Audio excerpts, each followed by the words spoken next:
ओम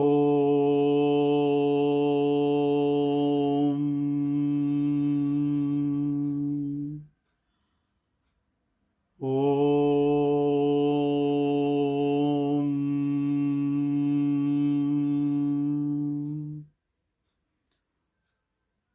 ओम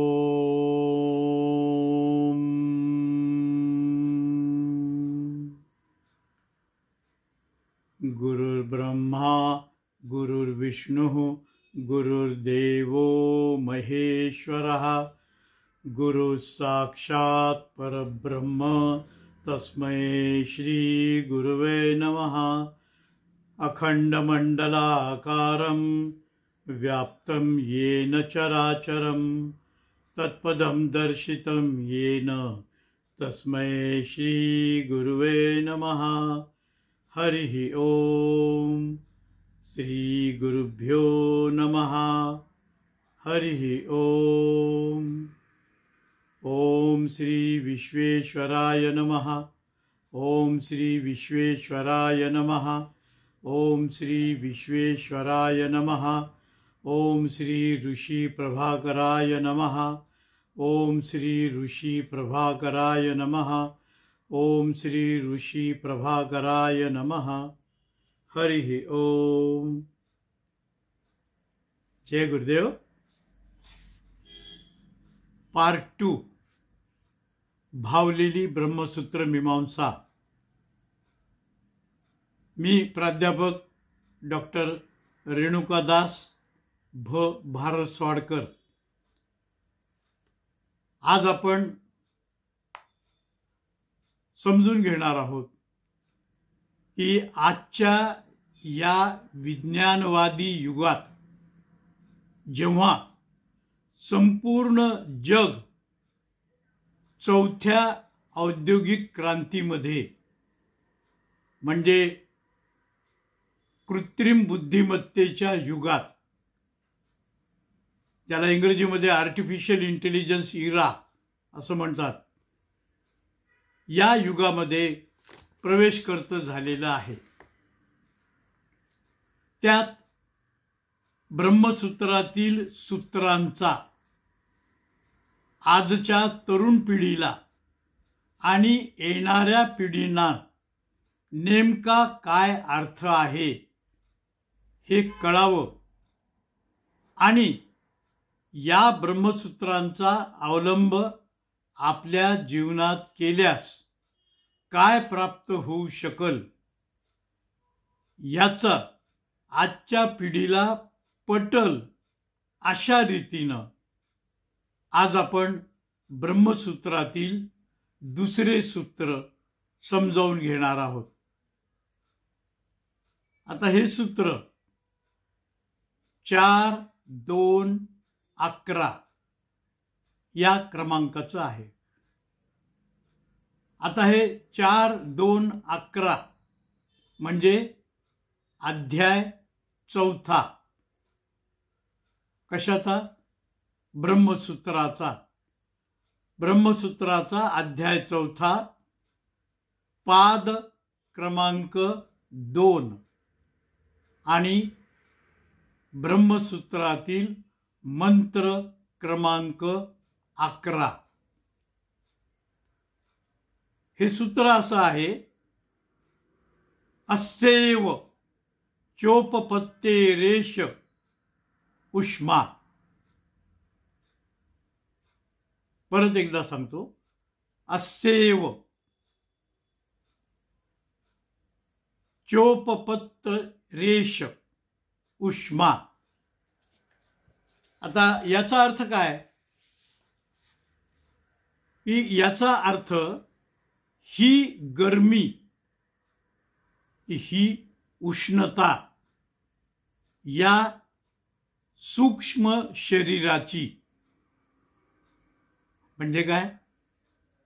जीवात्म्याची आहे, जिची अनुभूती हे आपलं जिवंत शरीर आहे। अस्यैव चोपपत्तेरेष उष्मा। आता याचा अर्थ आपल्या व्यावहारिक भाषेत सांगायचं तर माझ्या शरीरातील ही चेतना किंवा चैतन्य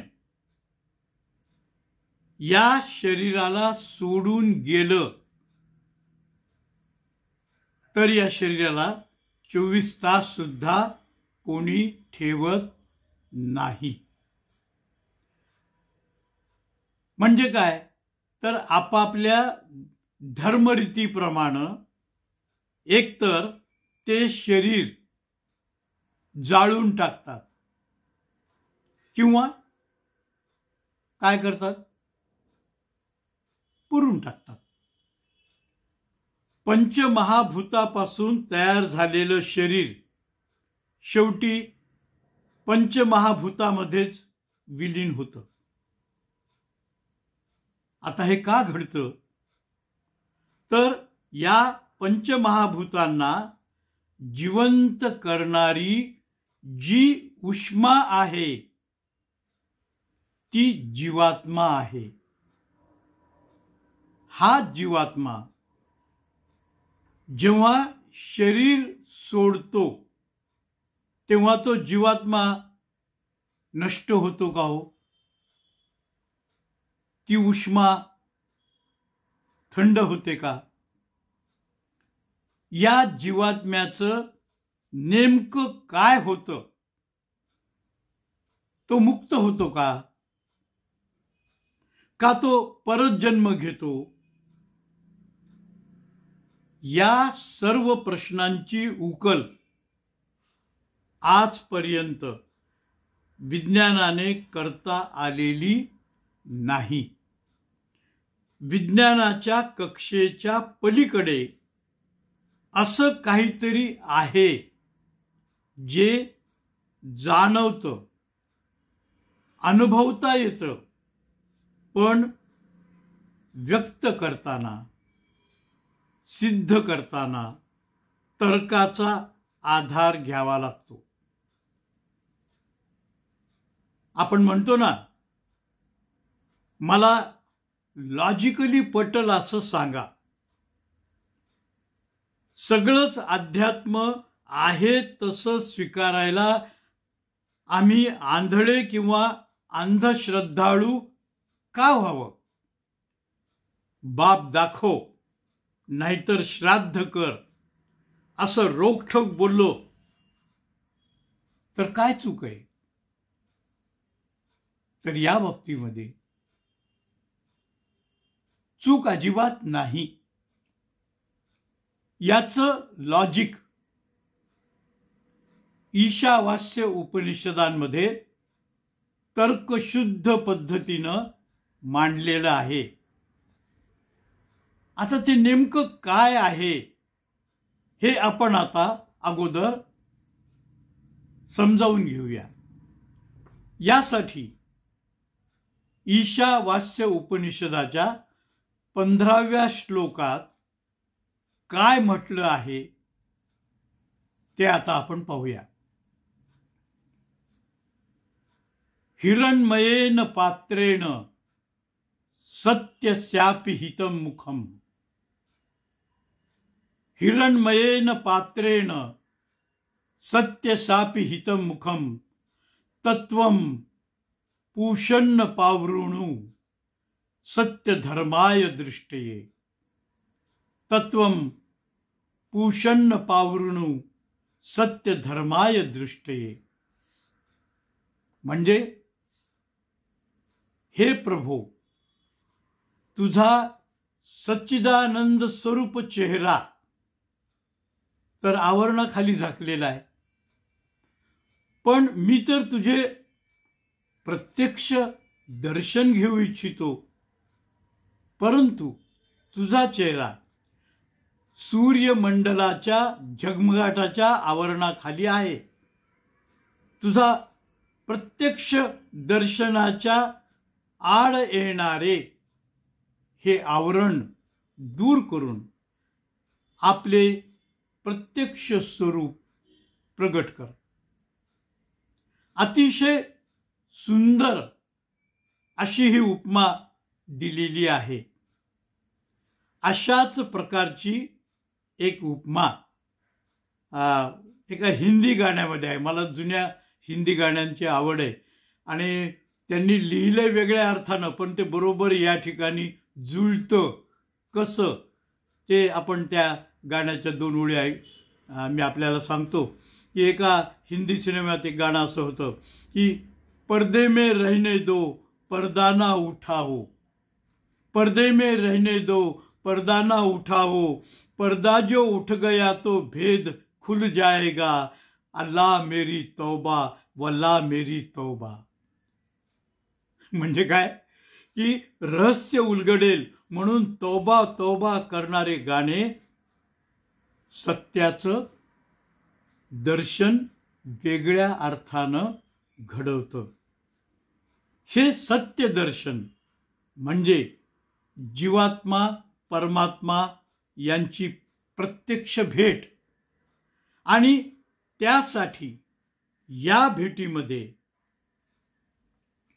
असणारा जो अडसर आहे तो काय आहे? जीवात्मा ज्या शरीरात आहे ते शरीर हा अडसर आहे.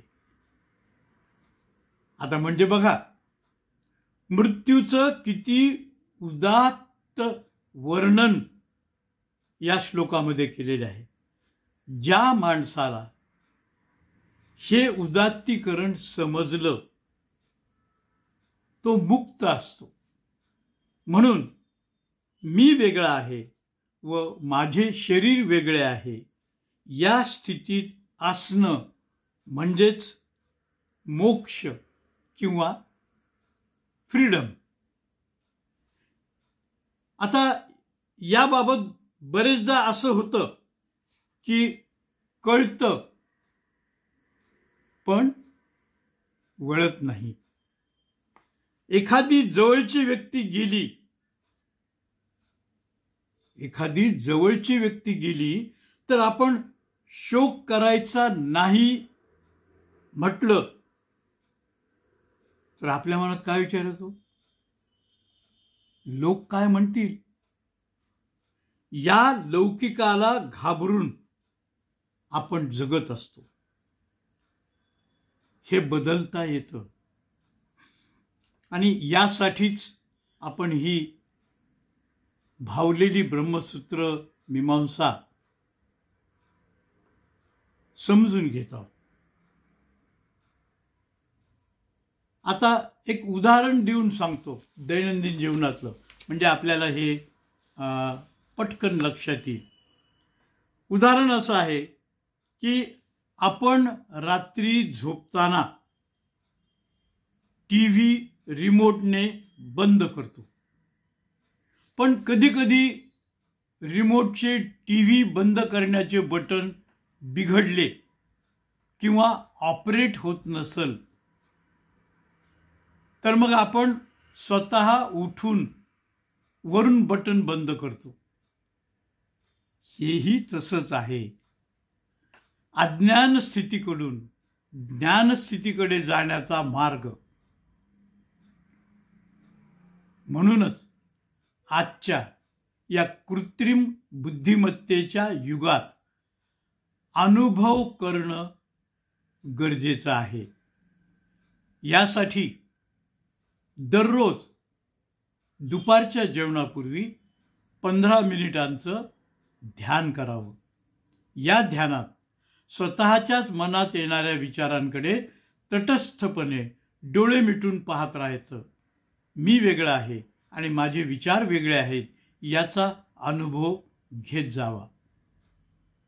सवयीनं पुढं असं होतं की डोळे उघडे असले तरी नेहमी याच स्थितीत असणं आपोआप होत जातं. हे ध्यान म्हणजे काहीही न करणं.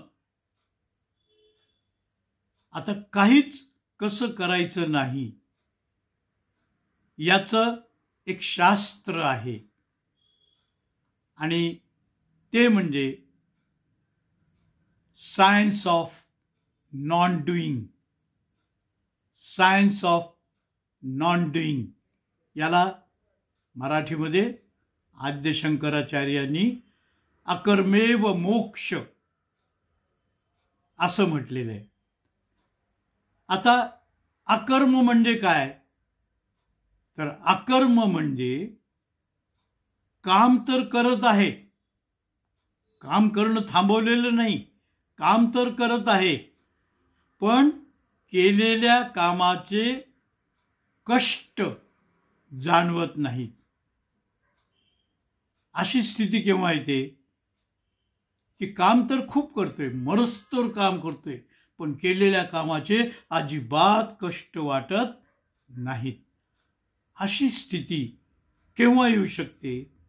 तर जेव्हा हे काम मी करत नसून हे काम माझ्याकडून करवून घेतलं जात आहे, या स्थितीला अकर्म स्थिती असं म्हणतात. आणि जगद्गुरू तुकाराम महाराजांनी या स्थितीबद्दल लिहिलेलं आहे की आपुलिया बळे नाही मी बोलत, सखा कृपावंत वाचा त्याची. म्हणजे काय? तर मी जे जे काही करत आहे ते माझ्याकडून करवून घेतलं जात आहे, ते काम मी करत नाही. या मानसिकतेमध्ये सातत्यानं असणं म्हणजे अकर्म स्थिती. या मानसिकतेमध्ये सातत्यानं असणं, यासाठी व्यवहारी जगात हे बोलून दाखवणं गरजेचं आहे का की हे काम मी करत नाही, असं इतरांना सांगणं गरजेचं आहे का? नाही. तर आतमध्ये, माझ्या आतमध्ये या स्थितीत राहून बाह्यकर्म करत राहणं म्हणजे अकर्म स्थिती. आता आपल्या मनामध्ये साहजिकच असा प्रश्न उपस्थित होईल की जर हे काम मी करत नाही तर कोण असं आहे जे हे काम माझ्याकडून करवून घेत आहे?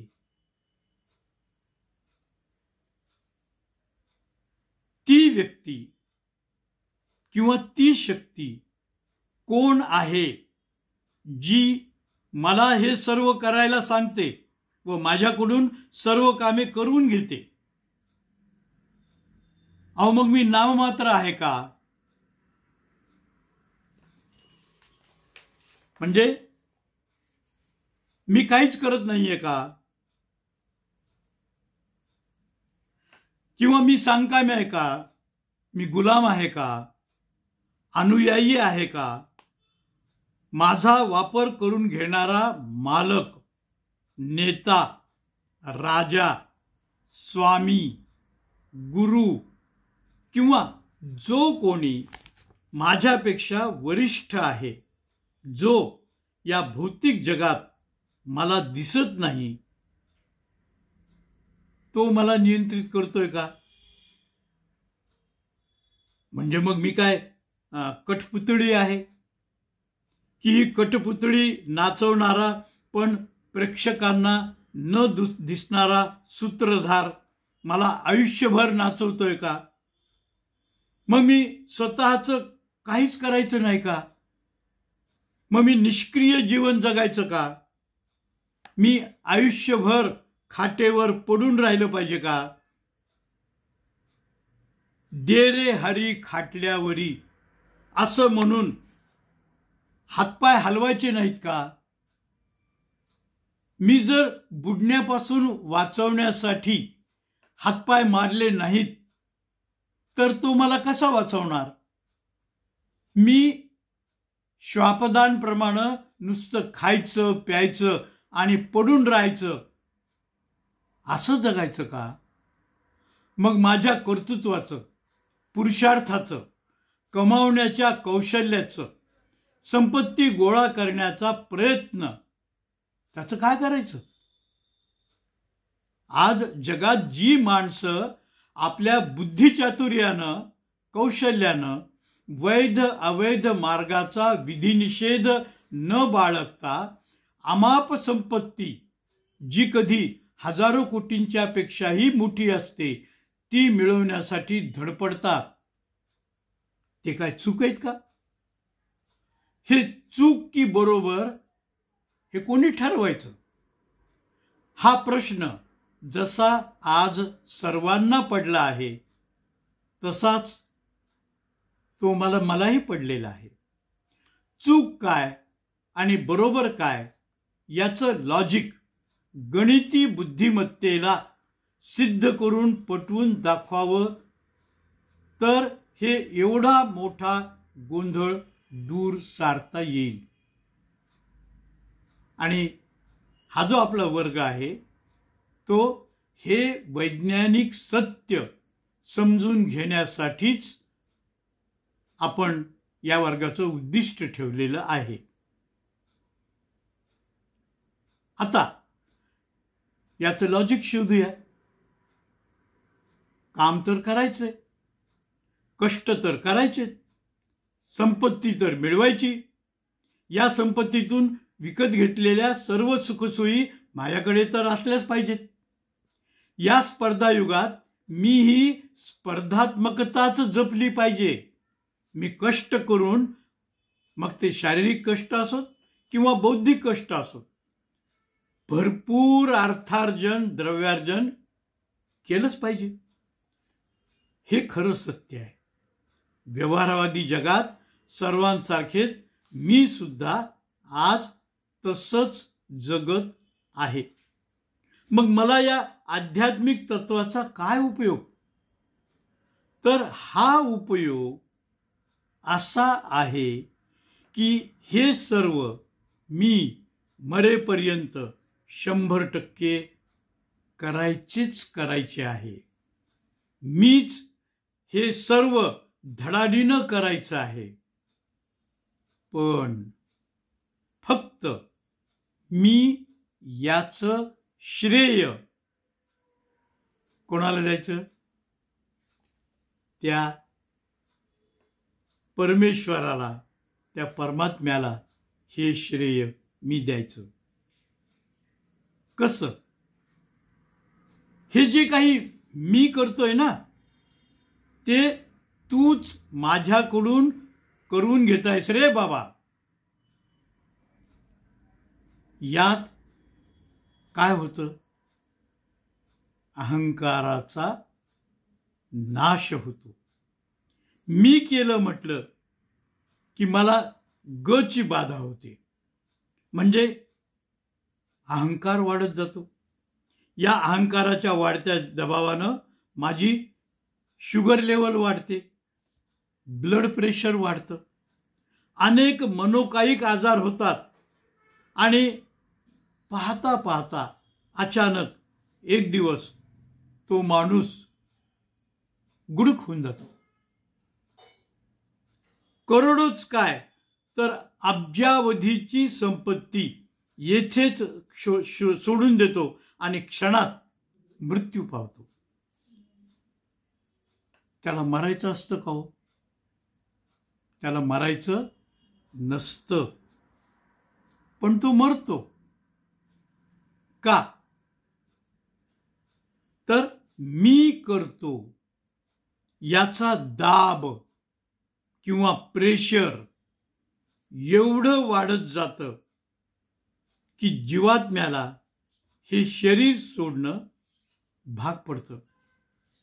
ते जीवात्मा कंटाळता, अरे ये बहुत मी कर रहा है, चलो छोड़ दो इसको, बहुत हो गया. लक्षात येते? माणसाचं आयुष्यमान किमान 100-125 वर्षाचं असताना आकस्मिक मृत्यू घडण्याचं एक प्रमुख कारण म्हणजे हे अहंकाराचं ओझं. हे अहंकाराचं ओझं दिसत नाही, जाणवत नाही, पण असतं म्हणजे असतंच. हे सत्य नाकारणं खूप महागात पडू शकतं. अहंकार हा घटक कशाशी निगडीत आहे? विचार करा.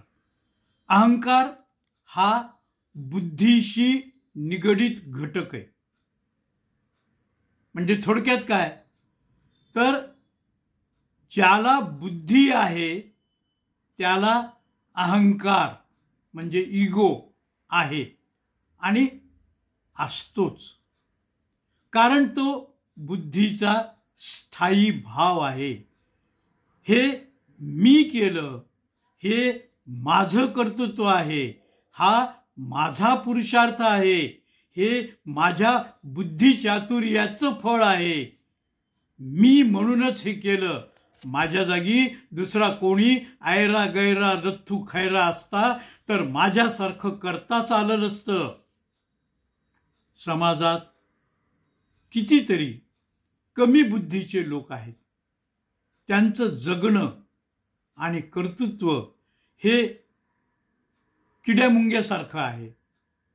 पण मी बुद्धिमान आहे. माझं बुद्धिचातुर्य वापरून मी हे सर्व कमावलं आहे. तेव्हा हे सर्व मी केलं आहे याचा मला रास्त अभिमान आहे. ही माझी आत्मप्रतिष्ठा आहे.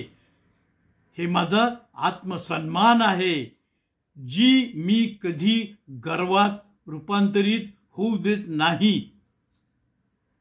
अशा प्रकारे मी माझ्यातला ईडला सांभाळत असतो, जो इगोमध्ये व्यक्त होत असतो. व सभोवतालची माणसं याला जेव्हा पारितोषिकांच्या रूपानं स्वतः खतपाणी घालत असतात, तेव्हा या गांजाच्या रोपट्यासारखं असलेल्या अहंकाराची जोमदार वाढ होत असते. एक हवीशी वाटणारी नशा मनावर चढत असते. आपण आपल्या अहंकाराला कुरवाळत बसतो. जेव्हा हे कुरवाळणं एका मर्यादेच्या पुढे जातं, तेव्हा ती अदृश्य लक्ष्मण रेषा आपण कधी पार केली हे लक्षातही येत नाही.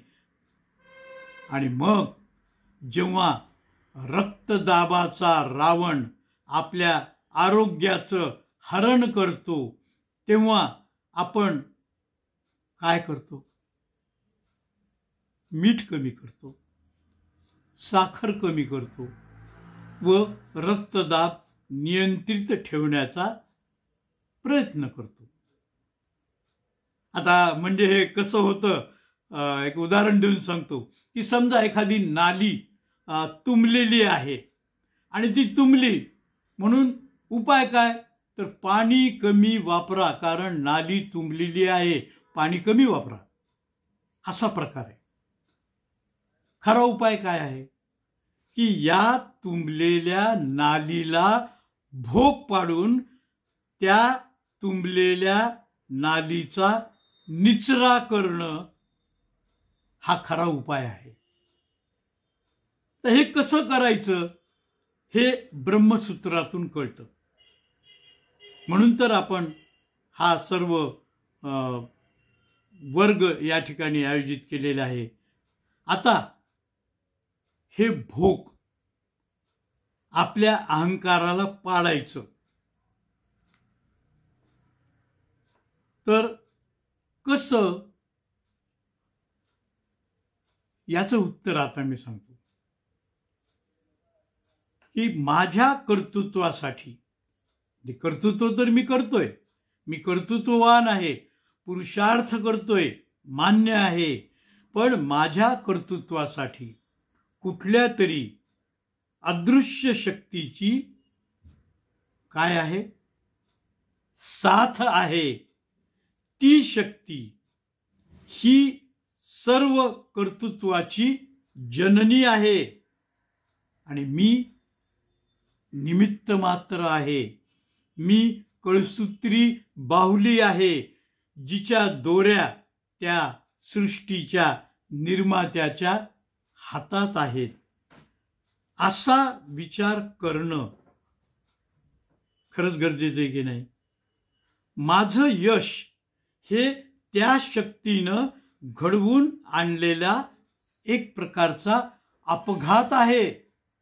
It's an accident. My success is an accident carried out by some supernatural energy. हे जसजसं मला उलगडत जातं किंवा उमजत जातं तसतसा मी ज्ञानी होत जातो. मात्र हे ज्ञान मला आपोआप प्राप्त होत नाही. त्यासाठी बाहेरून आत जाते ती माहिती. आता संगणक सगळ्यांना माहीत आहे. संगणकाच्या बाबतीत इन्फॉर्मेशन प्रोसेसिंग आणि आउटपुट हे माहीत आहे. तर हेच उदाहरण या ठिकाणी देतोय की बाहेरून आत जाते ती माहिती, ती इन्फॉर्मेशन, आणि या माहितीचं प्रोसेसिंग होऊन आतमधून जे बाहेर येतं ते ज्ञान. या ज्ञानस्थितीमध्ये असणं हे महत्त्वाचं आहे. आता आपण हे माझं बोलणं ऐकत आहात म्हणजे नेमकं काय करत आहात हो? हे मी जे बोलतोय ही बाहेरून आलेली माहिती आज आपण घेत आहोत. या माहितीचा अर्थ जेव्हा आपल्या लक्षात येतो तेव्हा काय होतं? संगणकाच्या भाषेत, कॉम्प्युटरच्या भाषेत प्रोसेसिंग होतं. आणि मी जे काही वागतो या माझ्या वागण्यात आतून बाहेर आलेलं ज्ञान व्यक्त होत असतं. That is output. जसं की हे जे मोठमोठे संत होऊन गेले, जसं ज्ञानेश्वर माऊली, तुकाराम महाराज, संत एकनाथ महाराज, रामदास स्वामी, यांचं वागणं आणि आपलं वागणं यातला फरक आपण लक्षात घ्यावा. आता आपलं काय म्हणणं असतं की अहो ते महान संत आहेत आणि मी एक सर्वसामान्य माणूस, मला तसं वागणं कसं जमणार बरं? मी काय संत थोडाच आहे? अगदी बरोबर आहे हा विचार. यात काहीही चुकीचं नाही. कारण मी संत होऊ शकत नाही, कारण मी एक व्यवहारी, सांसारिक, साधा मध्यमवर्गीय आहे. पोटाची खळगी भरणं यामध्येच माझं सर्व कष्ट साध्य होत आहे. माझं फार तर फार ध्येय आहे की मध्यम वर्गातून मी उच्च मध्यम वर्गात कसा पोहोचू शकेन. या ऐहिक संपत्तीसाठीच मी कष्ट करीत आहे. मग ते चूक आहे का? याचं उत्तर असं आहे की मी हे सर्व बरोबरच करतो आहे. यात चूक काहीच नाही. फक्त थोडासा फोकस बदलण्याची गरज आहे. तो काय आहे? ते म्हणजे मी कष्ट करत आहे याऐवजी, पुन्हा एकदा ऐका, मी कष्ट करत आहे याऐवजी हे कष्ट माझ्याकडून कोणीतरी करवून घेत आहे. उच्च मध्यम वर्गीय होण्यासाठी माझ्याकडून ही कामं करवून घेतली जात आहेत असं मानणं. आता काय होईल? आता आपल्या मनात उत्सुकता निर्माण होईल की माझ्याकडून हे सर्व करवून घेतलं जात आहे, तर मग ती करवून घेणारी शक्ती कोणती शक्ती आहे जी माझ्याकडून करवून घेत आहे? या प्रश्नाचं उत्तर मिळण्यासाठी आपल्या आतमध्ये जो जीवात्मा आहे त्याला आपल्या बुद्धीनं हा प्रश्न विचारला पाहिजे. हा प्रश्न इतरांना नाही विचारायचा, स्वतःला हा प्रश्न दररोज विचारत राहिलं पाहिजे. कधी ना कधी या प्रश्नाचं उत्तर आपल्यालाच मिळत जातं. आता जड भाषेत यालाच आत्मसाक्षात्कार किंवा सायुज्यता मुक्ती वगैरे वगैरे असे जड शब्द याच्यासाठी आहेत. पण हा आत्मसाक्षात्कार म्हणजे काय? तर सोप्या भाषेत माझा जीवात्मा, माझा आतमध्ये असलेला जीवात्मा हा त्या परमात्म्याचा एक छोटासा भाग आहे. याची पूर्ण जाण आपल्याला येणं. आणि आपला जीवात्मा कोणाचा ऐकत असतो? आपला जीवात्मा फक्त त्या परमात्म्याचंच ऐकत असतो. पण काय होतं की मध्येच मळभ आल्यामुळं सूर्य जसा ढगाआड गेलेला असतो तसं काहीसं आपल्या बाबतीत घडतं. हे मळभ आहे हे माझ्या लक्षात आलं तरी पुरेसं आहे. म्हणजे माझ्यातला जो छटाकभर बुद्ध आहे, छटाकभर रामदास आहे, छटाकभर ज्ञानेश्वर आहे, छटाकभर संत एकनाथ आहे, जो माझ्यामध्ये आहे, जो अत्यल्प प्रमाणात आहे, तो जागा होतो. आणि याची खरी प्रचिती आजच्या या व्यवहारी जगामध्ये आपल्याला कशी अनुभवता येईल याची एक सोपी पद्धती आता मी आपल्याला प्रॅक्टिकली सांगतो. आपणच चिंतन मनन करावं स्वतः की मी माझ्या हृदयापासून कोणाला मानतो. मी माझ्या मनातून कोणाला मानतो. आता यामध्ये अनेक उत्तरे येतील. माझे आई वडील, गुरु, एखादी देवदेवता, देवी, दत्तात्रय, आपलं एखादं कुलदैवत, असं काहीतरी आपण या सर्वांनाच मनातून मानत असतो, या सर्वांना मानत असतो. पण त्यातल्या त्यात तुलनात्मक दृष्ट्या माझी सर्वाधिक श्रद्धा कशावर आहे याचा शोध आपण आता सत्यात राहून घ्यावा. जसं की हा प्रयोग गेली कित्येक वर्ष मी करत आहे. या सर्व प्रश्नांची उत्तरं एकच असतात, ज्याला मी परमात्मा म्हणतो. ती शक्ती व त्या शक्तीचं अस्तित्व मी मान्य करतो. ते अगदी निर्विवादपणे मान्य करतो की यस, अशी ही शक्ती आहे, हे मी मान्य करतो.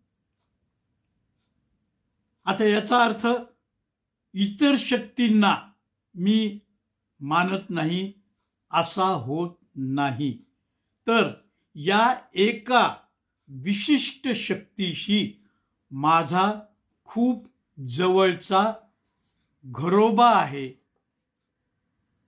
असं मला लक्षात येतं. याचा शोध आपण आपला स्वतःला घ्यायचा आहे आणि तो आपण जरूर घ्यावा की जी शक्ती आहे त्या सर्व शक्तींमध्ये मला सर्वात जवळची शक्ती कोणती वाटते की जी मी निर्विवादपणे त्या शक्तीचं अस्तित्व माझ्या आयुष्यात मान्य करतो. आता थोडं पुढे जाऊया. हा प्रयोग आपण आपल्या आयुष्यामध्ये निश्चित करून बघा. ठरवा ती एक शक्ती जी निर्विवादपणे तिचं अस्तित्व मला मान्य आहे अशी शक्ती. आता नेक्स्ट स्टेप, पुढची पायरी. या शक्तीची एकदा का निश्चिती झाली की आपलं बरं वाईट भलं बुरं जे काही घडणार असेल ते या शक्तीवर 100% काय करायचं, सोडून द्यायचं. आता या ठिकाणी मी तुम्हाला माझा वैयक्तिक अनुभव सांगतो की ही शक्ती मी प्रयोगांती कशी शोधली. की तसा तर माझा सगळ्याच देवांवर श्रद्धा निष्ठा, पण त्यातल्या त्यात मी जेव्हा जागरूकपणे अशी एक शक्ती कोणती जिला मी 1000 पटीनं मानतो इतर शक्तींच्या तुलनेत, निर्विवादपणे डोळे झाकून त्या शक्तीवर माझा विश्वास आहे, तर मला माझ्या वैयक्तिक आयुष्यात असा शोध लागला की परभणी जिल्ह्यामध्ये गंगाखेड तालुक्यामध्ये राणी सावरगाव नावाचं गाव आहे आणि तिथे जी रेणुका देवी आहे त्या रेणुका देवीवर माझी जगात सर्वाधिक श्रद्धा निष्ठा आहे. तशी तर सगळ्या देवांवर आहे, पण सर्वाधिक निष्ठा आहे, निर्विवाद आहे.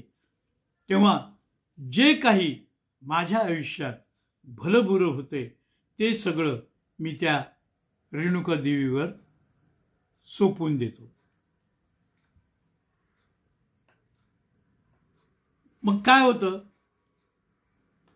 हे असं 100% माझं यश अपयश बरं वाईट भलं बुरं जे काही घडणार असेल ते मी या शक्तीवर सोडून दिल्यानंतर पुढे काय घडतं, पुढे असं घडतं की म्हणजे मी काम तर करत राहणारच, पण आपला आतला आवाज आपल्याला सतत या गोष्टीची जाणीव करून देत असतो की मी जे काही करत आहे ते मी करत नसून ती माझी अज्ञात शक्ती हे माझ्याकडून करवून घेत आहे.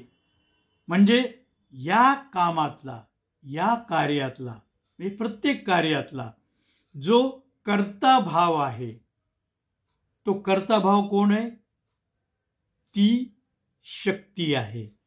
आणि म्हणून मी केवळ हमाल आहे, भारवाही आहे अशा मानसिकतेमध्ये सदैव राहणं आणि हे असं बोलून दाखवण्याची गरज नाही,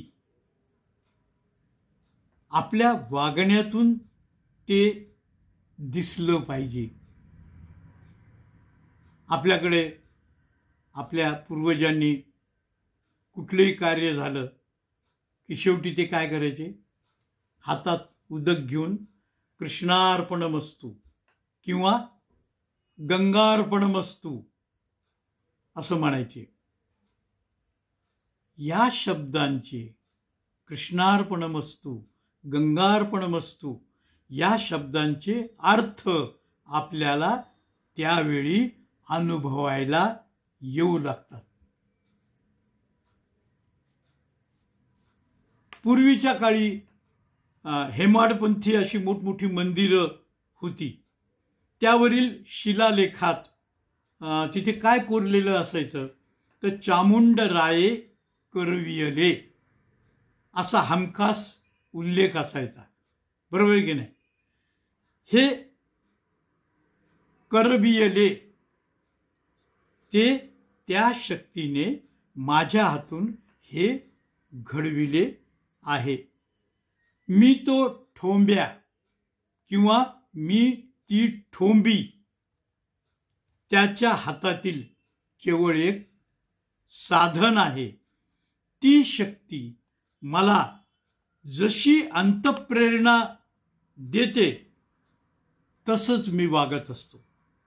माझ्या बुद्धीनं घेतलेले निर्णय हे मी घेतलेले नसून ती शक्ती मला तसे निर्णय घेण्याची काय देत असते, प्रेरणा देत असते. त्या महान शक्तीचा एक छोटासा भाग ज्याला मी चैतन्य, चेतना किंवा या ब्रह्मसूत्रात सांगितल्याप्रमाणे उष्मा किंवा जीवात्मा, तो माझ्या या शरीरामध्ये ट्रान्समीटरचं काम वायरलेस सेट सारखं करत असतो. पण आपला ट्रान्समीटर बरोबर काम करत नाही. त्यात अडथळे येतात, ज्याला इलेक्ट्रॉनिक कम्युनिकेशनमध्ये नॉईज किंवा बॅरियर्स इन कम्युनिकेशन म्हणतात. हे नॉईज आपल्याला ते संवाद व जीवात्म्याने दिलेले आदेश बुद्धीपर्यंत पोहोचवण्यास अडथळा निर्माण करण्याचं काम करत असतात. आता हा अडथळा म्हणजे मी जे काही करतोय ते मीच करत आहे ही चुकीची मानसिकता. माझा करता करविता धनी ती शक्ती आहे जी माझ्याकडून हे सर्व करवून घेत आहे. या योग्य फ्रिक्वेन्सीचं ट्युनिंग केल्यास हा नॉईज किंवा हे अडथळे कमी कमी होत जातात आणि सारासार विवेकबुद्धीनं योग्य निर्णय घेण्याची आपली पॉवर वाढत जाते. हे अडथळे कमी करण्यासाठी काय करावं लागतं? एकच उपाय जो आपण वारंवार बोलतोय की दररोज 15 मिनिटांची सर्व्हिसिंग या ट्रान्समीटरला करणं गरजेचं आहे. म्हणजेच डोळे मिटून मी वेगळा आहे आणि माझे विचार वेगळे आहेत या अंतिम सत्याची अनुभूती, प्रचिती घेत राहणं. माझ्या मनात येणारे विचार हा माझ्या शरीराचा भाग आहे हे समजून घेतलं पाहिजे. खूप महत्त्वाचं आहे की माझ्या मनात जे विचार येतात या विचाराचं उगमस्थान जीवात्मा नाही, जीवात्म्याला विचार नाही. हा विचारांचं जे उगमस्थान आहे, माझ्या मनात येणारे विचार हा माझ्या शरीराचा भाग आहे आणि मी म्हणजे या शरीरात असलेली उष्मा किंवा चेतना ही वेगळी आहे. ही ज्ञानस्थिती आहे आणि या ज्ञानस्थितीत असणं हे खूप महत्त्वाचं आहे. आता या ज्ञानस्थितीमध्ये असणं म्हणजे being in the state of knowledge, म्हणजे ब्रह्मसूत्रातील 4-2-11 हे सूत्र प्रत्यक्षामध्ये जगणं. कोणतं सूत्र? अस्यैव चोपपत्तेरेष उष्मा. ठीक आहे. आता मग कोणी कधी आपल्याला सहज विचारलं की तुम्ही सध्या काय करत असता, तर मग आपण काय सांगतो की काही नाही, मस्त आहे, मजेत आहे, आनंदात आहे, खाओ पिओ और मजा करो, असं फर्स्ट क्लास आयुष्य चाललंय, कुठलीही चिंता करीत नाही, उद्या काय करायचं याचा विचार करत नाही, व काल काय घडलं हे आठवत बसत नाही. फक्त हा वर्तमानाचा क्षण आहे ना, तो क्षण जसा आहे तसा बस फक्त स्वीकारत असतो. बस एवढंच करतो. यावेळी आपली बौद्धिक क्षमता कधी कधी नाराज होते की वर्तमानाचा प्रत्येक क्षण मी का म्हणून स्वीकारायचा. मला असं वाटतं की मी तो वर्तमानाचा क्षण मला पाहिजे तसा निर्माण किंवा क्रिएट करू शकतो. मी वर्तमानाचा क्षण आहे तसा का स्वीकारायचा, असा प्रश्न आपल्या बुद्धीला कधी कधी पडू शकतो. तेव्हा आता आपण सिद्ध समाधी योगामध्ये हे समजून घेतलेलं आहेच, परत ते उमजून घेण्यासाठी आपल्याला त्याची उकल करून सांगतो की या बौद्धिक प्रश्नाचं अंतिम सत्य असलेल्या उत्तराचा आज आपण विज्ञानाच्या कसोटीवर प्रायोगिक पद्धतीनं अनुभव घेऊया. म्हणजे मग आपल्याला हे पटेल. वर्तमानाचा क्षण जसा आहे तसाच मला पाहिजे होता, अशी अपेक्षा ठेवली की आपल्याला अपेक्षापूर्ती झाल्यानं काय होतो? अपेक्षापूर्ती झाल्यावर काय होते? आनंद होतो. बरोबर की नाही? आता हा वर्तमानाचा क्षण कसा आहे, याच्या कॅरेक्टरिस्टिक फीचर काय आहेत, तर हा वर्तमानाचा क्षण कोणीही बदलू शकत नाही. हो, एवढं मात्र खरं आहे की आपण सुद्धा हा बदल घडवून आणू शकतो. पण केव्हा? तर पुढच्या क्षणात, next movement. We can change in the next movement. पुढच्या क्षणामध्ये हा करू शकतो बदल आपण. पण चालू वर्तमानाचा क्षण हा कसा आहे? वर्तमानाचा क्षण हा अपरिवर्तनीय, अनचेंजेबल, अनअवॉइडेबल, टाळू शकत नाही. अनचेंजेबल असल्यानं तो जसा आहे तसा स्वीकारून आपण पुढच्या क्षणात, नेक्स्ट मुवमेंटमध्ये बदल घडवून आणू शकतो. आणि आपल्या सगळ्याला माहिती आहे की यालाच काय म्हणतो आपण? क्षण स्वीकारणं असं म्हणतात. याची प्रचिती किंवा अनुभूती घेण्यासाठी एक प्रयोग करून पाहावा. आपल्या हातानं आपल्या नौकाचं असं टोक पकडावं आणि बोलावं की मी आता तुमच्याशी बोलत आहे, हा माझा थोडासा गिंगाणा आवाज येतो आहे. म्हणजे आपल्या हाताचं, जे हाताच्या बोटाने नाकाचं टोक पकडून बोलल्यावर जो थोडासा गिंगाणा आवाज येतो, त्या क्षणी, नीट लक्षात घ्या, कन्फ्युजन नको, त्या क्षणी तसा आवाज आपण बदलू शकतो का? त्या क्षणी तो आवाज आपण बदलू शकतो का? नाही. आवाज केव्हा नॉर्मल होईल? तर पुढच्या क्षणात, नेक्स्ट मोमेंट, जेव्हा आपण नाक पकडून ठेवलेलं होतं ते सोडल्यावर पुढच्या क्षणात आपला आवाज नीट होईल. पण तो केव्हा? हे खूप महत्त्वाचं आहे. नेक्स्ट मोमेंट, पुढच्या क्षणात, वर्तमानाच्या क्षणात नाही. कारण वर्तमानाचा क्षण हा अटळ आहे, अपरिवर्तनीय आहे, अनचेंजेबल आहे, अनअवॉइडेबल आहे. आणि त्यामुळं हा वर्तमानाचा क्षण अटळ आहे याचा आपल्याला अनुभव घेता येईल. आपण अज्ञान स्थितीमध्ये जीवन जगत असल्यानं संपूर्ण आयुष्यात एकच रट लावलेली असते. आपण काय रट लावलेली असते?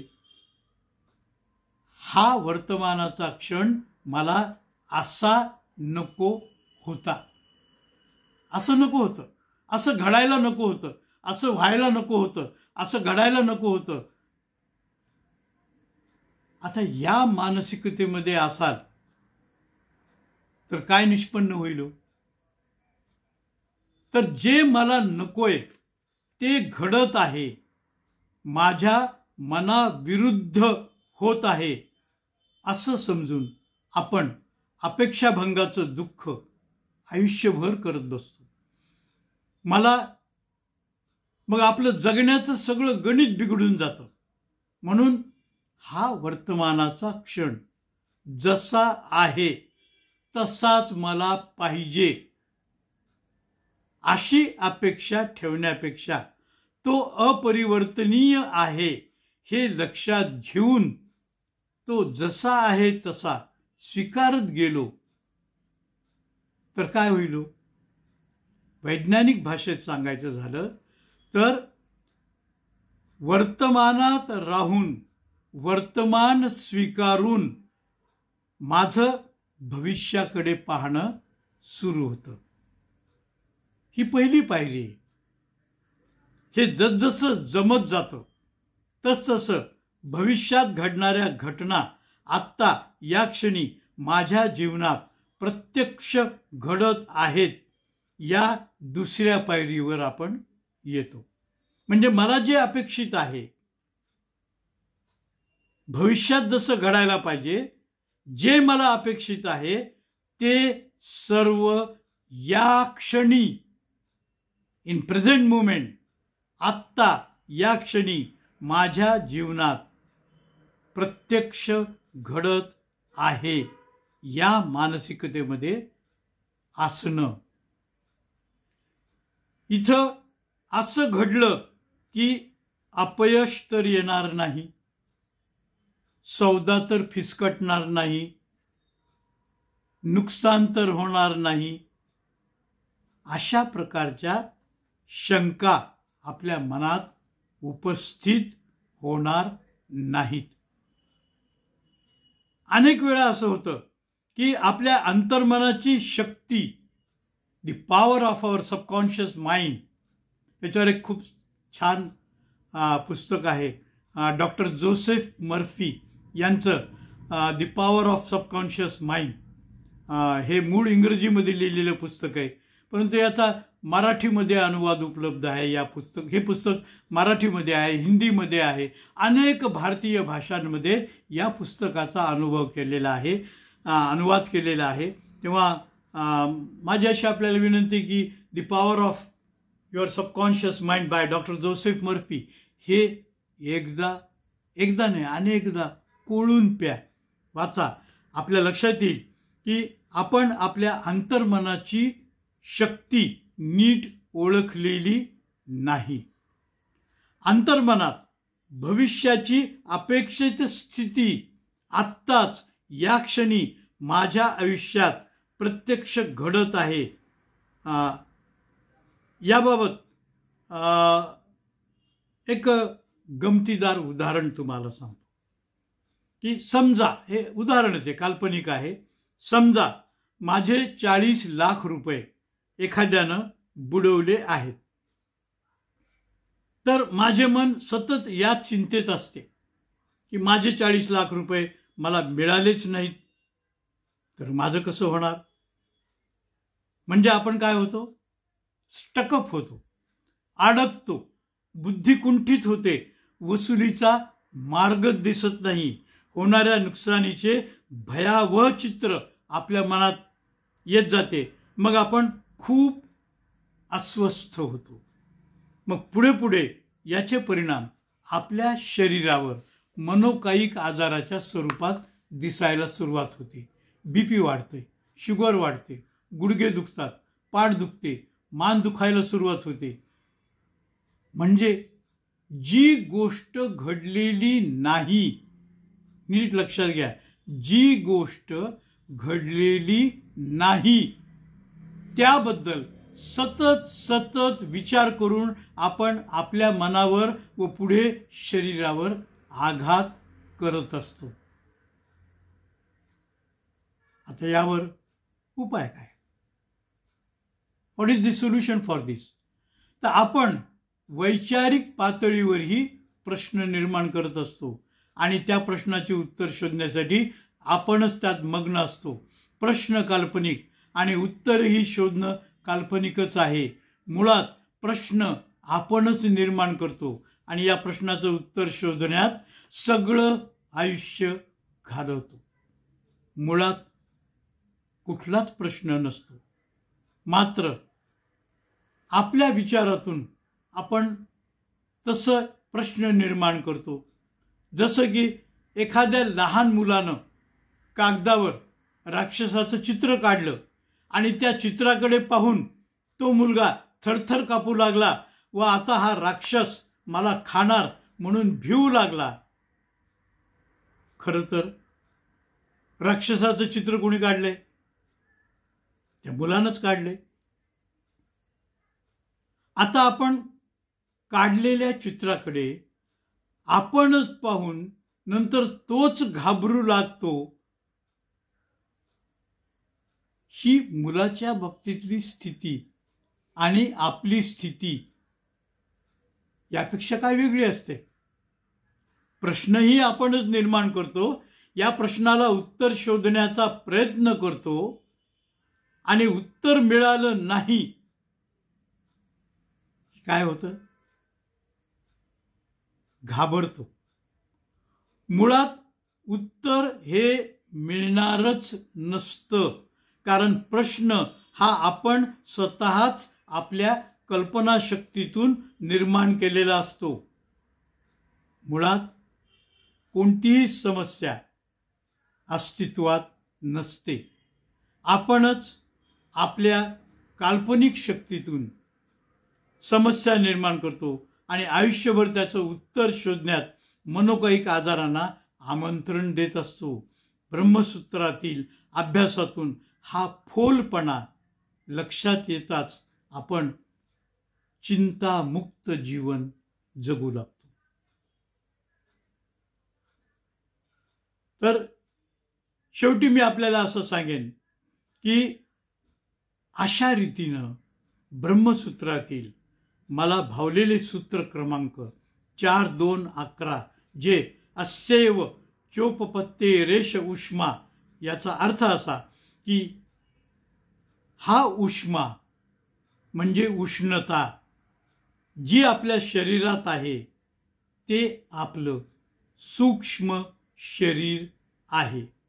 या सूक्ष्म शरीराला जीवात्मा असं संबोधलं जातं. हा जीवात्मा त्या परमात्म्याचाच एक अंश आहे जो अविनाशी आहे.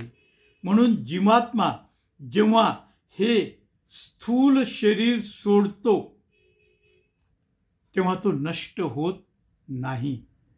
नष्ट होते ते शरीर. जीवात्मा त्या परमतत्वात अर्थात परमात्म्यात विलीन होतो. अज्ञान स्थितीमुळे अतृप्त राहिलेला जीवात्मा आसक्तीमुळं फक्त एखादे शरीर पुन्हा मिळवतो व पुनर्जन्म घेतो. हा पुनर्जन्म घेताना अगोदर असलेल्या शरीराने घेतलेल्या अनुभवांचे त्यास विस्मरण झालेले असते. तर मला वाटतं आपण या ठिकाणी आता थांबूयात. आपल्या हे लक्षात आलं असेल की माझ्या शरीरामध्ये जे उष्मा आहे, हा उष्मा हा माझ्यातला सूक्ष्म देह, माझ्यातलं सूक्ष्म शरीर आहे, ते वेगळं आहे. आणि जे मी बुद्धीनं विचार करतो, जी बुद्धी माझ्या मेंदूमध्ये आहे, जो मेंदू या माझ्या शरीराचा एक भाग आहे, तो वेगळा आहे. आणि हा माझ्यामध्ये असलेले उष्मा जीवात्मा हा वेगळा आहे. याची आपल्याला जेव्हा जाणीव, अनुभूती जी मी आपल्याला सांगितलेल्या प्रयोगातून आपण करावी, निश्चितपणे आपल्याला ही अनुभूती येते. आता परवा मला आपल्याच पैकी एका साधकानं असा प्रश्न विचारला की ही अनुभूती म्हणजे नेमकी काय असतं, कसं समजावं की ही ती अनुभूती मला झाली. बरोबर आहे, प्रश्न अगदी उत्तम आहे. जेव्हा मी ध्यानस्थितीमध्ये डोळे मिटून बसतो आणि माझ्या मनात येणाऱ्या विचारांकडे साक्षी भावानं, अलिप्तपणे, तटस्थपणे, निरीच्छपणे, त्रयस्थपणे, त्याला इंग्रजीत बाय एलिनिएशन म्हणतो, असं पाहतो, तेव्हा आपल्याला हा अनुभव समजून घ्यायचा आहे की तो विचार वेगळा आहे आणि मी, माझ्यातला जीवात्मा जो त्या विचाराकडे पाहतोय, तो विचार वेगळा आहे. ही अनुभूती हा अनुभव आपल्याला आला की हळूहळू आपल्याला हा विचार म्हणजे माझ्या शरीरातून आलेला आहे, तेव्हा मी वेगळा आहे, म्हणजे जीवात्मा वेगळा आहे आणि माझं शरीर वेगळं आहे. या ज्ञानस्थितीमध्ये आपण या ब्रह्मसूत्र जे 2 क्रमांकाचं आज आपण पाहिलं, हे जे क्रमांक आहेत हे मी माझ्या सोयीनं, माझ्या अनुभवानं, माझ्या अल्पबुद्धीप्रमाणे हा क्रम लावलेला आहे की जो मला वाटलं की हे खूप महत्त्वाचं आहे. बाकीचा फापट पसारा मांडण्यापेक्षा आम खाने से मतलब रखो, गुठलिया गिनने से नहीं, ते 555 ब्रह्मसूत्रांचा अभ्यास करण्यापेक्षा जे 2-4 ब्रह्मसूत्र जे अतिशय महत्त्वाचे असं मला वाटतात, ज्याचा मी अंगीकार केला तर माझं कल्याण होऊ शकतं, असं आपल्याला जेव्हा जाणवतं तेव्हा मी हा स्वतः अनुभव घेतला आणि या अनुभवातून मी माझा स्वतःचा क्रम ठरवला. मी असा अजिबात दावा करत नाही की मी यातला विचारवंत आहे, ज्ञानी आहे, अनुभवी आहे, पण मला असं वाटलं की बुवा हे अगोदर शिकवावं, तर ते मी अगोदर घेतलं. जसं आज आपण हे दुसरं जे पार्ट आहे, जो भाग आहे, तो आज आपण पाहिला. या ठिकाणी असं आपल्याला माझ्यामध्ये असलेला सूक्ष्म देह, ज्याला ब्रह्मसूत्राच्या भाषेत जीवात्मा म्हणतात, हा वेगळा आहे आणि माझं शरीर वेगळं आहे. हे मला जाणवत नाही, कारण या दोन्हीमध्ये जो एक पडदा आहे, जो आवरण आहे, हे आवरण दूर करण्यासाठी आपण हा 2 महिने कालावधीचा भावलेली ब्रह्मसूत्र मीमांसा हा ऑनलाईन वर्ग आपण सुरू केलेला आहे. तेव्हा आपल्या सर्वांचे गुरु ऋषी प्रभाकर गुरुजी, ज्यांचा फोटो माझ्या पाठीमागे आपल्याला हा फोटो दिसतोय, जो माझे गुरु ऋषी प्रभाकर गुरुजी, ज्यांचं मला उमजलेलं जे तत्त्वज्ञान आहे ते मी माझ्या बालबुद्धीप्रमाणे आपल्यापुढे मांडण्याचा प्रयत्न केला. आपल्याला जे काही चांगलं वाटलं ते माझ्या गुरु माऊलीचं श्रेय आहे आणि जे काही आपल्याला शंका निर्माण झाल्या असतील तर ते माझ्या अज्ञानामुळं निर्माण झालेले आहेत असं आपण समजावं. आणि आपण आता या ठिकाणी थांबूयात. तेव्हा सर्वांना नमस्कार करून हा पार्ट 2 या ठिकाणी थांबवतो. जय गुरुदेव. प्रार्थना करूयात. ओम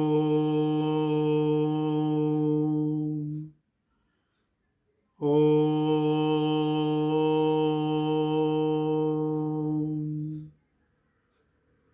ओम.